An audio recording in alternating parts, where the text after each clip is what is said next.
All right, this is a lovely bike. What year is this thing? 64. 64. Isn't it gorgeous? It was last here in 2017.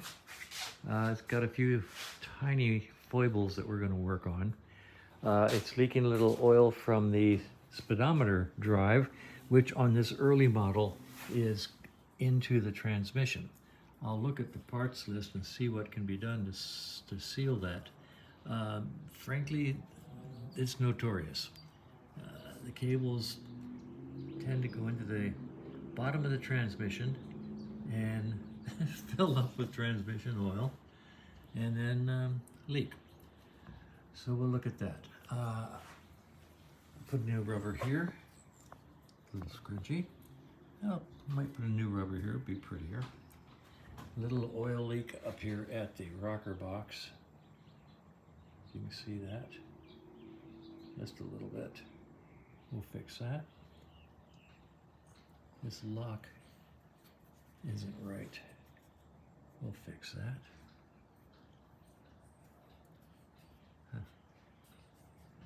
That's loose. All right, we'll fix that. It says it doesn't idle very nicely, so we'll take a look at the carbs.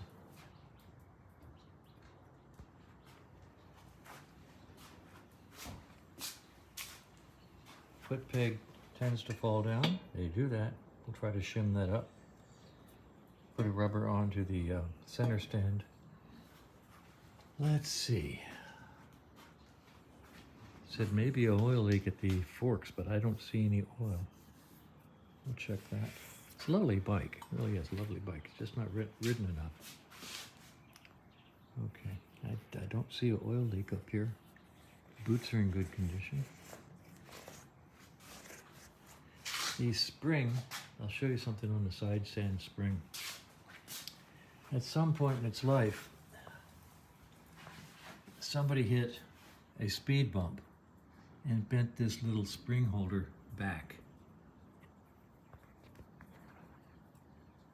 There's not a chance in heck that I will be able to bend that back down without snapping it off. I'll try, but I'm not going to put heat underneath a bike like this, get it red hot and try to bend it. I'm not going to do that. And if when I bend it down it snaps off, I will grind this face flat and put a bolt up into it and make a new pivot point. That'll keep this spring from popping off, which it currently does, apparently. I've got a whole list of minor things to do, so we might as well get started. This is a 6-volt system using a 6-volt electronic ignition and a 6-volt rectifier that I installed, and we're starting on it today.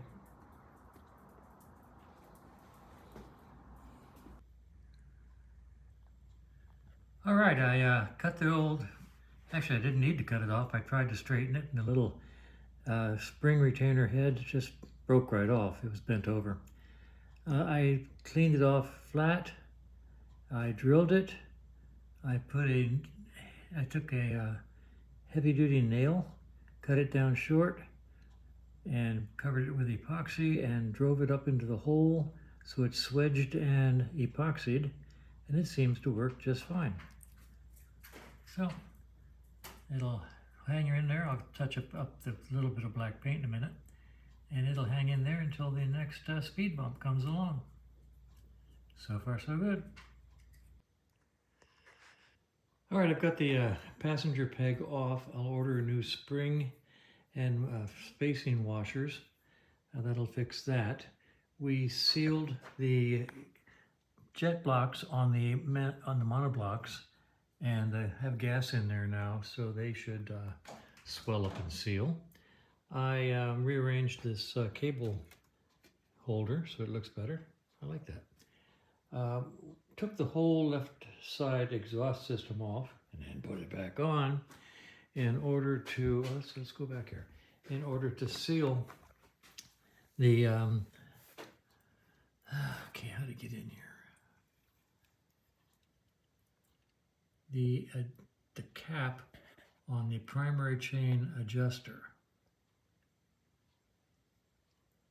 I don't know if you can see that in there with the 3 or 4 copper washers forming a spacer. That's where the leak was from. It was not from the drain, but I resealed that anyway.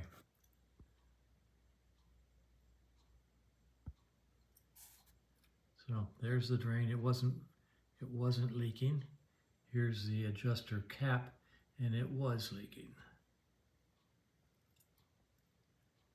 Very little, so I resealed that. I fixed the spring on the side stand. Let's see if I can get up here. There's the new side stand spring holder up there. Yeah, a little difficulty finding how to focus on these little bitty things. There, I'll show it to you from the other side.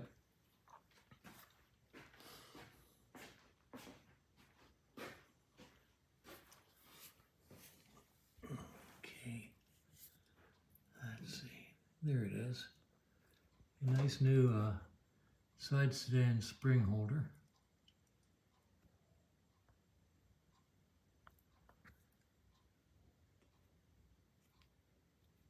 I'll wipe off that excess paint tomorrow. What else? You need new rubber here, we'll order one. As soon as I figure out how to, this zoom is terrible. I'll get you new shifter rubber.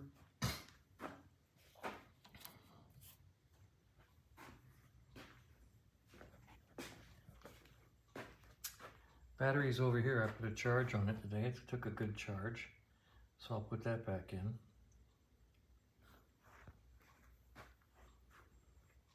And I'm not sure what else we did today, but made some progress.